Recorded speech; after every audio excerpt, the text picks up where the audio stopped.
I'd like to read you a passage from the closing chapter of All Down Darkness Wide, which is a memoir that came out in July of this year.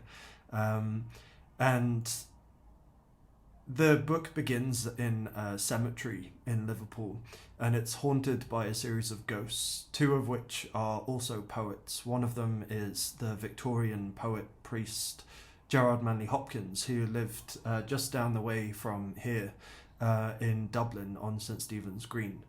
And the other is Karin Boye, a Swedish modernist poet. In fact, the passage contains one of my translations of Karin Boye's poetry. You don't have to be familiar with these poets to follow the book, but they occur here as ghosts. And this passage is me calling them back into the present tense of the narrative. They are fragments of queer history that haunt the book. And here I try to bring them back into the present tense. So it finds me back again at that graveyard in Liverpool. I opened my eyes again and looked around. If I stared down into the cemetery, the glow of the street lamps behind me, and called out, what would come to me? Would the statues in the oratory wake? Would the graves begin to rupture? Was anybody there?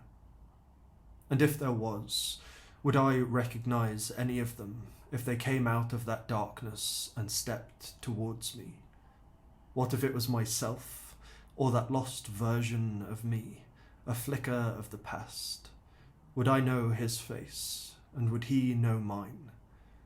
All that time I had been haunted by him, and still I hardly knew what that self was, that version of me that existed before the world had said become, and I had answered in its language.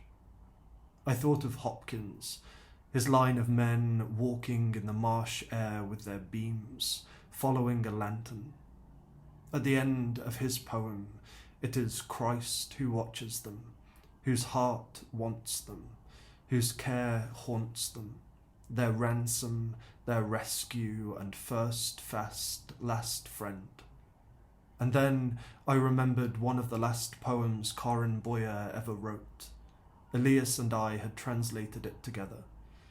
In the poem, she also followed a procession, this time of women, dark angels with blue flames like fire flowers in their hair. And this is my translation of her poem. Those dark angels with blue flames like fire flowers in their black hair know the answers to blasphemous questions.